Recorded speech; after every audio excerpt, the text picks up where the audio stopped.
نہیں میں لفظ بدلوں گا، بہترین جملہ کہنے لگا ہوں، بہترین جملہ کہنے لگا ہوں جو چہرے پہ مسکراہٹ رکھ رہے، علی کو امام ماننا فطرتاً واجب ہے۔ چلے میرا مجمع مجھے بول کے اجازت دے کے جملہ ایک اس کی جواب دے دے، سچ بولنا چاہیے؟ کیوں بولنا چاہیے سچ؟ اللہ نے کہا ہے، تو پھر غیر مسلم جھوٹ کیوں نہیں بولتے؟ وہ تو اللہ کو نہیں مانتے۔ دہریہ بھی جھوٹ کو غلط سمجھتا ہے، جو وجود توحید کا بھی قائل نہیں وہ بھی کہتا ہے سچ بولنا چاہیے۔ جو اللہ کو نہیں مانتے، جس نے قرآن نہیں پڑھا، جو نبی کی امت میں سے نہیں، وہ بھی کہتا ہے سچ بولنا چاہیے۔ جب ہم نے دنیا کے اسکالر سے پوچھا کہ جو اللہ کو نہیں مانتے، ہم نے تو سمجھائے کہ قرآن کہتا ہے کہ سچ بولو، تو ہم نے قرآن پڑھ کے سچ بولا۔ نبی نے کہا سچ بولو، ہم نے سچ بولا۔ تو جو ہمارے نبی کو نہیں مانتے، قرآن کو نہیں مانتے، وہ سچ کیوں بول رہے ہیں؟ ہر کوئی جھوٹ سے نفرت کیوں کر رہا ہے؟ وہ کہتا عقلاً سچ واجب ہے، فطرتاً انسانی فطرت کا تقاضا ہے کہ سچ بولا چاہیے۔ اب جو بندہ یہاں پر پہنچ گیا تو پھر سر نہیں زبان سے تائید کرنا، جیسے فطرت کا تقاضا ہے کہ سچ بولا جائے، ایسے فطرت کا تقاضا ہے کہ علی کو مولا مانا جائے۔ تقاضا فطرت ہے کہ علی کو امام مانا جائے۔ یہ لہٰذا یہ فضیلت نہیں ہے کہ مولا علی کعبہ میں آئے تو یہ علی کی فضیلت ہے، یہ فضائل علی میں سے نہیں ہے، یہ فضائل کعبہ میں سے ہے۔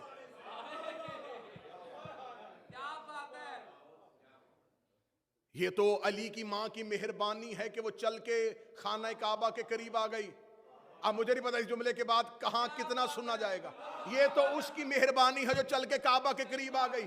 وہ جہاں بھی جاتی اللہ کو اسی عمارت کو کعبہ بنانا پڑتا۔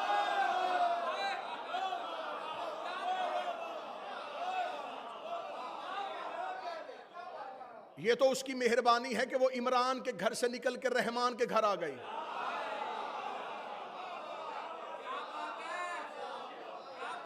نہیں تو وہ جہاں جاتی وہ کعبہ بن جاتی۔ کعبہ بنا ہے امیر المومنین کے اترنے کی وجہ سے۔ ان اول بیت وضع للناس للذی ببکۃ مبارک وہدی للعالمین، خدا کہتا ہم نے پہلا گھر جو انسانیت کی ہدایت کے لیے بنایا وہ مکے والا ہے۔ خدا کہتا یہ مکے والا جو گھر ہے یہ ہدایت کرتا ہے۔ خدا نے قرآن میں کعبہ کو ہادی کہا ہے، اور خدا نے صرف کعبے کو ہادی نہیں کہا، خدا نے کہا قرآن ہدایت کرتا ہے، نبی ہدایت کرتا ہے، امام ہدایت کرتا ہے، کعبہ ہدایت کرتا ہے۔ میں نے جب قرآن سے یہ ہادی دیکھے تو میں نے کہا قرآن کیسے ہدایت کرتا ہے؟ قرآن میں آیتیں ہیں، آیتیں بولتی ہیں تو ہم ہدایت لیتے ہیں، نبی عمل کرتا ہے تو ہم ہدایت لیتے ہیں۔ کعبہ بولتا نہیں۔ میں نے آیت پڑھی ہے، حضور آیت پڑھی ہے، خدا قرآن میں کہتا ہے کہ ہم نے کعبہ کو ہادی بنایا ہے۔ ہادی کا بولنا ضروری ہے، ہادی بولے گا نہیں تو ہدایت کیسے کرے گا؟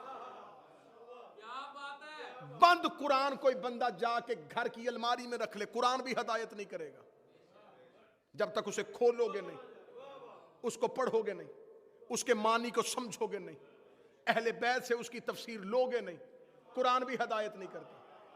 یہ دنیا کا تقاضا ہے کہ کبھی ہادی چپ نہیں رہ سکتا۔ خدا کہتا ہے کہ کعبہ کرتا ہے ہدایت۔ خانہ کعبہ کے قریب کھڑے ہو کے بندے جھوٹ بولتے ہیں، کعبہ چپ رہتا ہے۔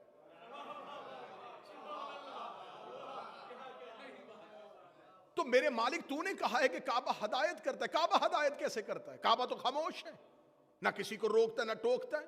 آپ چپ بیٹھے، خانہ کعبہ پہ 360 بتوں کا قبضہ رہا، وہ پھر بھی چپ تھا۔ لوگوں نے اللہ کے شریک کعبے کی دیواروں پہ لٹکا دیے، وہ ہادی تھا لیکن خاموش تھا۔ میرے مالک یا تو قرآن میں آیت دی ہے تو اس کی تفسیر دے۔ تو نے کہا ہے کہ کعبہ ہدایت کرتا ہے، کعبہ کیسے ہدایت کرتا ہے؟ کعبہ تو خاموش رہتا ہے۔ چلے میں آسان مثال دوں گا تاکہ بچے بھی سمجھیں۔ اکثر باپ اپنے بچے کو لے کے جاتا گزرتا ایک بلڈنگ کی طرف دے کے کہتا ہے بیٹا میں اس اسکول سے پڑھا ہوں. پڑھایا اسکول نے نہیں. کہاں چلا گیا وہ مجمع جو جشن سننے کے لیے آیا تھا؟ پڑھایا سکول نے نہیں ہے. بچے کو باپ کہتا ہے کہ میں نے اس مسجد سے قرآن پڑھا تھا. بندے کسی مریض کو کہتے ہیں کہ مجھے اس ہاسپٹل سے شفا ملی تھی. نبضیں ہسپتال نہیں دیکھتے, اندر کوئی ڈاکٹر ہوتا ہے. قرآن حفظ مسجدیں نہیں کرواتی, اندر کوئی قاری ہوتا ہے. استاد ہوتا ہے تو سکول سے تعلیم ملتی ہے. اس کا مطلب سکول میں استاد ہوتا ہے, مسجد میں قاری ہوتا ہے, ہاسپٹل میں ڈاکٹر ہوتا ہے. آنکھیں کھول, کعبہ ہدایت نہیں کرتا, اندر کوئی ہادی ہوتا.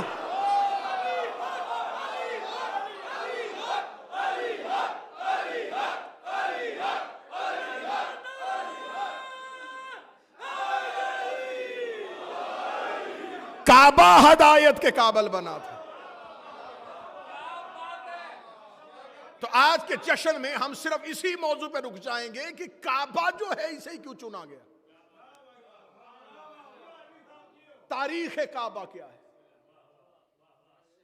علی اللہ کے گھر میں آئے, علی اللہ کے گھر میں آئے, علی اللہ کے. کچھ چیزیں ایسی ہوتی ہیں جو پڑھی جاتی ہیں اور جب بیان کی جاتی ہیں تو وہ عقیدتاً غلط نہیں ہوتی, نتیجتاً غلط ہوتی ہیں. یعنی کہ پڑھنے والا غلط عقیدے سے نہیں پڑھتا, وہ پڑھتا ہے لیکن نتیجہ ٹھیک نہیں ہوتا اور وہ غلط العام ہو جاتی ہے, وہ مشہور ہو جاتی ہے. جیسے کہ یہ کہا جاتا ہے کہ مولا امیر المومنین کا گھر مسجد میں تھا. غلط ہے یہ بات, منبر سے نہیں کہنی چاہیے.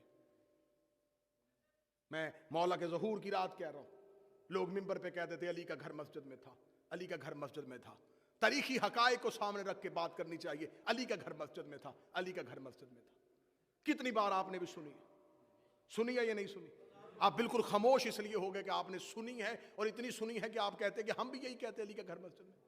آج کی رات اس بات کو درست کر لینا, علی کا گھر مسجد میں نہیں تھا, مسجد علی کے گھر میں تھی.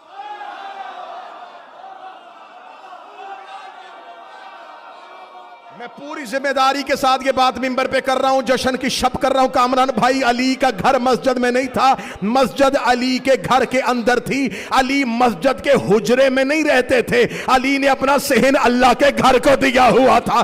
علی نے اپنے گھر کا صحن اللہ کے گھر کو دیا ہوا تھا, اس لیے سب کے دروازے بند ہو گئے تھے, علی کے گھر کا دروازہ کھلا رہا تھا, کیونکہ مالک تھا علی اللہ کے گھر کا. علی نے اپنے گھر کا حصہ مسجد کو دیا تھا. علی مسجد کے حجرے میں نہیں رہتے تھے, بلکہ اللہ کا گھر علی کے گھر کے اندر تھا. پھر آج کے بعد کوئی یہ نہ کہنا کہ صرف علی اللہ کے گھر میں آیا, حسن بھی اللہ کے گھر میں آیا, حسین بھی اللہ کے گھر میں آیا, عباس بھی اللہ کے گھر میں آیا.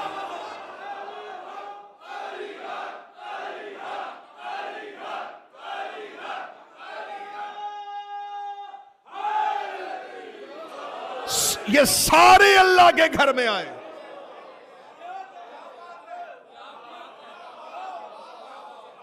ان کا رشتہ ہے توحید کے ساتھ. یہ کعبہ کی عزت ہے کہ مادر امیر المومنین نے علی کے نزول کے لیے اسے چن لیا.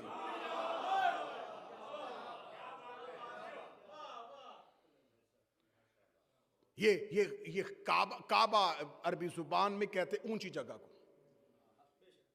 اور یہ آج کی سائنس بھی مانتی ہے کہ یہ زمین کا سینٹر ہے, مرکز ہے زمین کا. جب خدا نے زمین کو خلق کیا تو زمین کا جو مرکز, جہاں سے زمین بننی شروع ہوئی, جہاں سے زمین نے پھیلنا شروع کیا, جو مرکز تھا وہ یہی جگہ ہے جسے ام القریٰ بھی کہتے ہیں. مکہ کا ایک نام ام القریٰ ہے, کریوں کی ماں, جس سے سارے کریے وجود میں آئے. جو سینٹر تھا زمین کا, یہ آج بھی وہ مقام ہے. یہ کعبہ کی 4 دیواری کیوں بنائی گئی, یہ چوکور کیوں بنایا گیا, یہ گول کیوں نہیں بنایا گیا؟ اور یہ بات ذہن میں رکھیے گا, حضرت ابراہیم نے خانہ کعبہ بنایا نہیں, حضرت ابراہیم نے کعبہ کی دیواروں کو اٹھایا. خدا نے قرآن میں کہا, اے ابراہیم تو میرے گھر کی دیواروں کو اٹھا. دیوار پہلے سے موجود تھی. جب حضرت آدم کو پہلی بار زمین پہ اتارا گیا تھا تو حضرت آدم جب پہلی دفعہ زمین پہ آئے تو جناب حوا کو جو اتارا گیا وہ اسی مکہ کے قریب اتارا گیا، جدہ۔ جدہ عربی زبان میں کہتے ہیں دادی کو۔ حوا کے اترنے کی وجہ سے وہ شہر آج بھی جدہ ہے۔ جب جناب آدم زمین پہ اترے تو خدا نے حضرت آدم کو اس جگہ پہ جا کے ایک خیمہ نصب کرنے کا حکم دیا۔ حضرت آدم نے اس جگہ پہ جا کے خیمہ نصب کیا۔ حضرت آدم کے بعد حضرت نوح زمین پہ اترے۔ نوح نے تبلیغ کرنی شروع کی۔ نوح نے آخر خدا سے عذاب مانگ لیا، پانی پوری دنیا میں گیا، اس خیمے کے قریب آ کے طواف کر کے گزر جاتا تھا۔ نبی اترتے رہے اور یہ مقام تھا۔ آپ شیعہ مذہب کی کوئی معتبر کتاب اٹھا کے دیکھیں، یہ خانہ کعبہ اصل میں شبیہ ہے بیت المعمور کی۔ بیت المعمور ہے آسمان پہ ایک چوکور جگہ جو فرشتوں کا کعبہ ہے۔ یہ بالکل اس کے نیچے زمین پہ جہاں بیت المعمور ہے اس کے بالکل نیچے یہ کعبہ ہے۔ یہ خانہ کعبہ ہے زمین پہ، اسے کہتے ہیں بیت اللہ، اللہ کا گھر۔ اور اسے بیت کہتے ہیں۔ عربی زبان میں مکان کے لیے مختلف الفاظ استعمال ہوئے۔ جہاں کبھی کوئی مکان جس نے بنایا ہو اور وہ کبھی نہ رہا ہو اسے دار کہتے ہیں عربی زبان میں۔ بیت عربی زبان میں اس گھر میں کو کہتے ہیں جہاں مالک کم از کم 3 دن رہے۔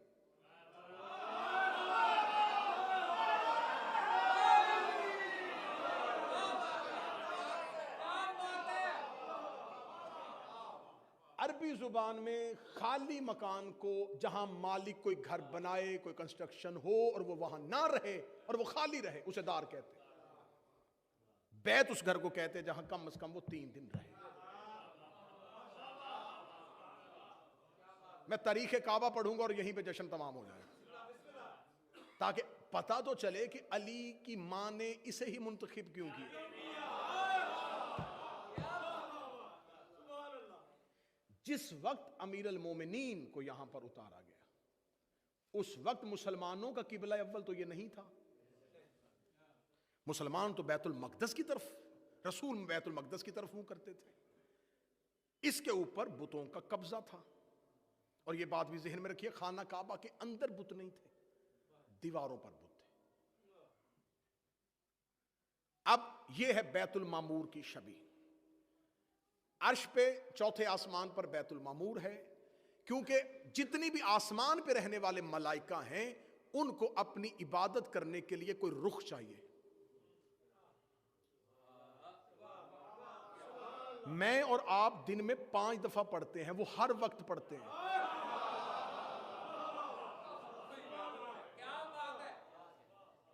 کوئی اجنبی اس امام بارگاہ حسینیہ میں آئے گا اور وہ نماز پڑھنا چاہے گا تو وہ فوراً کسی سے پوچھے گا رخ قبلہ کدھر ہے؟ تو آپ نے 2 رکعت نماز پڑھنے کے لیے آپ پہلے رخ کا تعین کرتے ہیں، مقام قبلہ کا تعین کرتے ہیں، تو جو ہر وقت کرتے ہیں کیا وہ جدھر ان کا منہ ہے ادھر سجدہ کر دیتے ہیں؟ نہیں، ان کو بھی ایک ڈائریکشن چاہیے، ایک سمت چاہیے، ایک تعین چاہیے۔ تو خدا نے ان کے لیے چوتھے آسمان پر ایک حصہ مقرر کیا ہوا ہے جس کو چاروں طرف سے ملائکہ نے گھیرا ہوا ہے، اور جتنے بھی وہ مخلوقات جو سماوی ہیں جو آسمانوں پہ رہتی ہیں، کیونکہ صرف ملائکہ نہیں رہتے، بہت سی مخلوقات ہیں جو آسمان پہ رہتی ہیں، جیسے زمین پہ صرف انسان نہیں رہتے، اس طرح آسمان پر بھی بہت سی مخلوقات رہتی ہیں۔ جیسا کہ آپ حدیث قصہ میں پڑھتے ہیں جب خدا نے کہا یا ملائکاتی و یا سکان السماواتی، میں نے بڑا آسان لفظ کہا جو آپ کو دینا، اے میرے فرشتوں اور اے آسمان پہ رہنے والوں۔ اگر صرف فرشتے رہتے تھے تو یا سکان السماواتی کس کو کہا؟ یا ملائکتی و یا سکان السماواتی انی ما خلقت سماء مبنیہ۔ جب خدا نے ملائکہ کی محفل میں پنجتن کا قصیدہ پڑھا تو خدا نے صرف ملائکہ کو منتخب نہیں کیا، خدا نے وہاں متوجہ کیا سکانہ سماواتی، اے آسمان پہ رہنے والے، وہ تمام مخلوقات جو آسمان پہ رہتی ہیں۔ ایک لفظ استعمال کر دیتا ہوں جو اقبال نے اپنے شعر میں بھی استعمال کیا تھا، کروبی، ورنہ اطاعت کے لیے کچھ کم نہ تھے کروبیاں، درد دل کے واسطے پیدا کیا انسان کو، ورنہ اطاعت کے لیے کچھ کم نہ تھے کروبیاں۔ کروبی جو ہے یہ آسمان پہ رہنے والی ایک مخلوق ہے، یہ ملائکہ میں سے نہیں، لیکن ملائکہ کی طرح معصوم ہے۔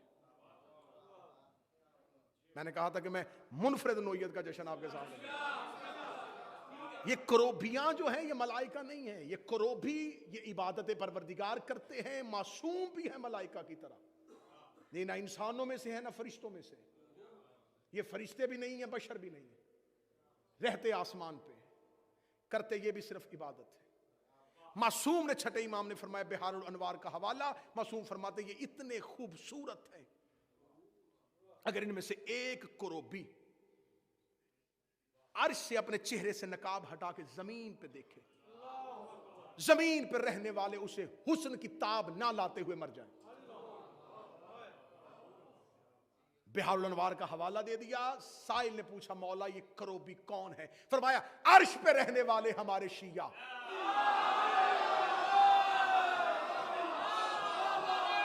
جشن ابھی نہیں بنا، جشن اگلے جملے پہ آئے گا۔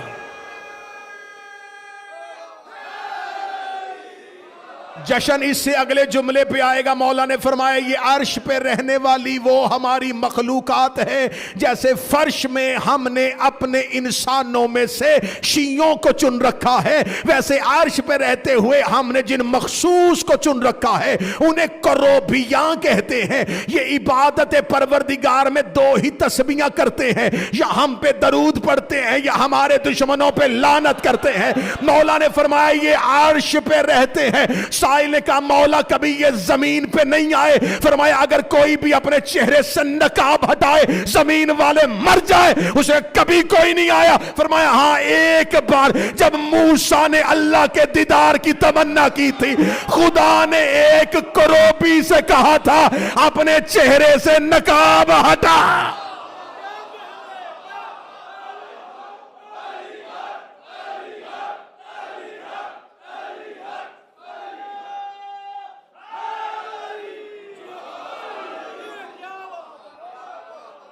یہ وہ ہیں جن کو اللہ نے ہماری ولایت اور مودت کے نور سے ہمیشہ کے لیے منور کیا۔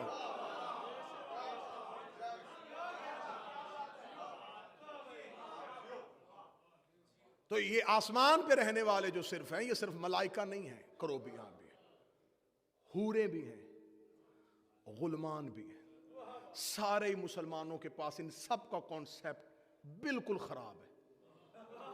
یقین کریں کہ جتنا بھی اپنے بچوں کو بتایا جاتا ہے بیٹا حوریں ہیں جنت میں، اور پھر جو تمثیل جو دی جاتی ہے، جو مثال دی جاتی ہے، منبر کا ادب اجازت نہیں دیتا کہ میں وہ ایک لفظ بھی آپ کے سامنے پھر لوگوں کو عبادت میں جو لالچ دیا جاتا ہے، جنت میں اللہ 70 اللہ عادل ہے کہ نہیں ہے؟ تو جنت میں کیا صرف مرد ہی جائیں گے؟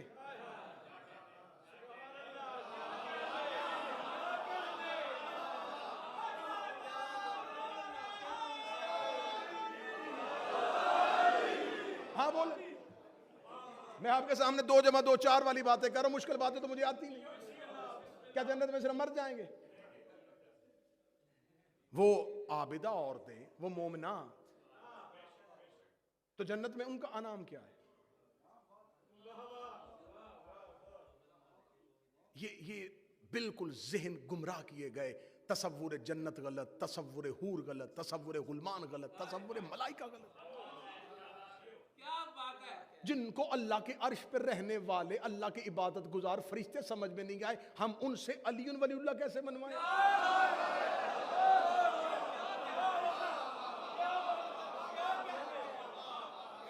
ہم ان سے علی منوائیں؟ یہ آسمان پہ رہنے والی شہزادی کے القابات میں سے ایک لقب ہے میری شہزادی کا، میری معصومہ کا، حورن سیاہ۔ حور العنسیہ بی بی کا القابات میں سے ایک لقب ہے انسانی شکل میں حور. یہ لقب ہے شہزادی کا، انسانی شکل میں حور. اب جس کے ذہن میں تصور حور یہ ہے، وہ جب بھی اس لقب کو سوچے گا توہین ذہن میں آ جائے گی. شہزادی کے القابات میں سے جب معصوم سے پوچھا گیا کہ مولا شہزادی کا ایک لقب ہے انسانی شکل میں حور، تو مولا بتائیں اس لقب کی توجیہ، اس لقب کی وجہ کیا ہے؟ مولا فرمایا تمہارے نزدیک حور کا تصور کیا ہے؟ فرمایا عرش پہ رہنے والی کچھ مستور نما ایسی اللہ کی پاکیزہ عورتیں. فرمایا نہیں. تو مولا جو خدا قرآن میں کہہ رہا ہے کہ میں تمہیں حوروں سے نوازوں گا، فرمایا حور ہے اس انسان کے زندگی میں وہ اعمال جو کمال کی منزل پہ پہنچ کے مجسم صورت بن کے اس کے سامنے کھڑے ہوئے.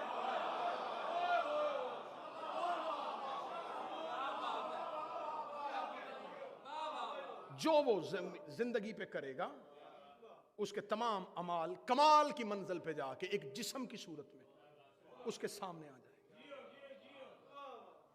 جہاں جا کے انسان اپنے اعمال کو جسم کی صورت میں دیکھے گا اسے اس کی حور سمجھا جائے گا، اور جہاں اللہ اپنے کمال کو ایک انسانی شکل دے اسے زہرا کہتے ہیں.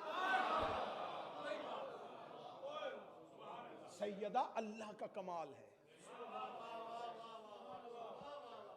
تو اب یہ عرش پہ رہنے والی جتنی بھی مخلوقات ہیں، جتنے ملائکہ ہیں، انہیں بھی اپنی عبادت کے لیے کسی ایک ڈائریکشن، کسی ایک سمت، کسی ایک تعین کی ضرورت تھی. تو خدا نے ان کے لیے بیت المعمور بنایا ہوا ہے. یہ بیت المعمور کی طرف منہ کرتے ہیں، وہاں نماز پڑھتے ہیں اور بیت المعمور کو ہی جھکتے ہیں. اس کا مطلب ہے یہ بیت اللہ اصل نہیں ہے، یہ بیت المعمور کی شبیہ ہے. جملہ بڑا بریک ہے، اللہ جانے کون سمجھے گا. اس کا مطلب ہے کہ لوگ شبیہ کو سجدہ کرتے ہیں. کہاں چلے گئے وہ بندے جو اصل کو کوئی سجدہ نہیں کر رہا.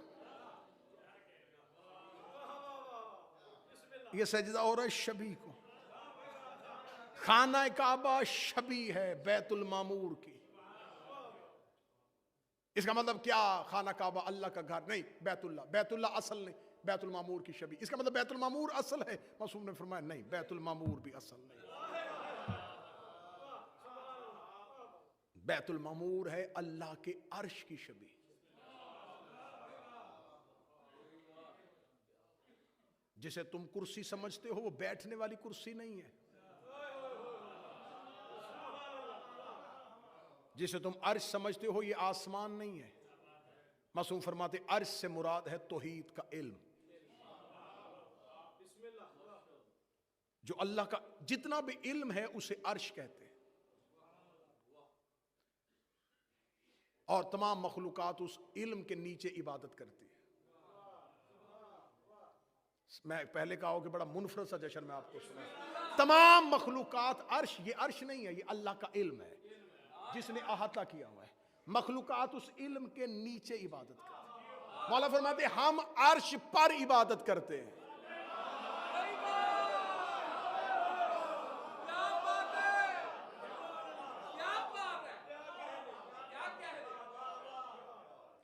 مولا یہ کرسی کیا ہے؟ فرمایا یہ اللہ کا وہ مخصوص علم ہے جو صرف اللہ کے لیے ہے. اب یہ لفظ ذہن میں رکھ کے آیت الکرسی پڑھنا تو سمجھ میں آئے گا کہ اللہ کا وہ مخصوص علم جو صرف اسے اللہ بنائے ہوئے ہے، وہ اسے وہ کرسی کہتا ہے. جس علم کو وہ پھیلا دیتا ہے اسے وہ عرش کہتا ہے. یہ بیت المعمور، اس پہ ملائکہ عرش کے نیچے اس کی طرف سجدہ کرتے ہیں اور اس کے اوپر ہے عرش الہی. بیت المعمور عرش الہی کے بالکل نیچے ہے. بیت اللہ بیت المعمور کے نیچے ہے.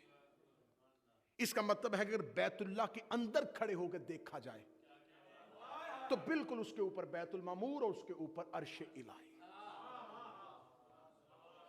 عرش پہ کون رہتا ہے؟ کیونکہ ملائکہ تو عرش کے نیچے ہیں. فرمایا عرش الہی اللہ کا علم، ہم 14 اللہ کے عرش پر رہتے ہیں. مولا بیت المعمور میں طواف ہو رہا ہے. فرمایا ہم عرش الہی پر رہ کے اللہ کی کرسی کا ہمارے النور طواف کرتے ہیں۔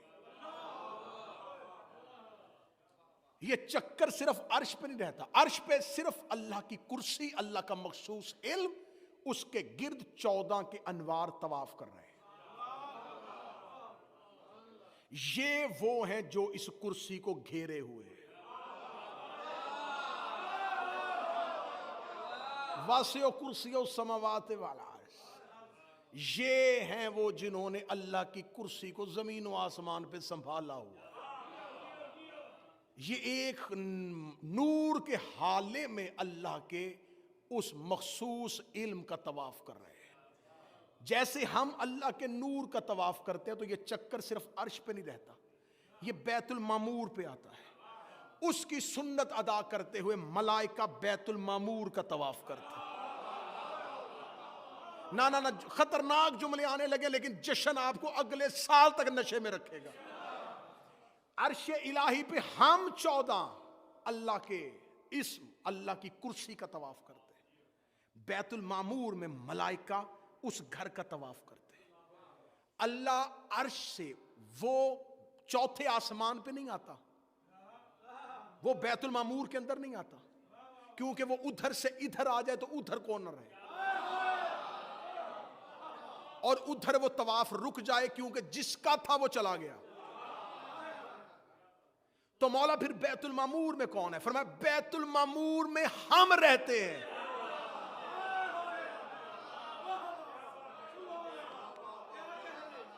بیت المعمور میں ہمارے نور رہتے ہیں، ہمارے انوار زمین پر اترنے سے پہلے جس جگہ پہ مسکن رکھتے ہیں وہ بیت المعمور ہے۔ ہم تمہارے زمین کے اس گولے پہ اترنے سے پہلے جہاں رہتے ہیں وہ بیت المعمور ہے۔ ہم بیت المعمور پہ اترتے ہیں، ملائکہ اس بیت المعمور کا طواف کر رہے ہیں۔ جتنے ملائکہ ہیں ان کے اسم کے آخر میں ایل آئے گا، جبرا، اسرا، ازرا، میکا، جتنے ملائکہ ہیں ایل سے باہر نہیں۔ عربی زبان زمین کی ہے، عبرانی زمین کی ہے۔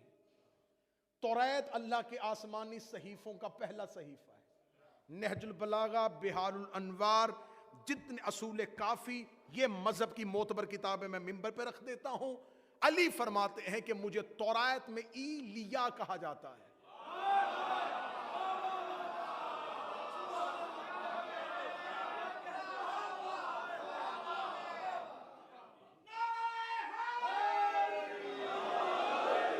ایلیا کو اگر چھوٹا کیا جائے تو ایل بنتا ہے۔ اس ایل سے جتنے بھی عزت پائیں، پھر کوئی جبرا، ایل ہے علی کے نام کو مختصر کرنا۔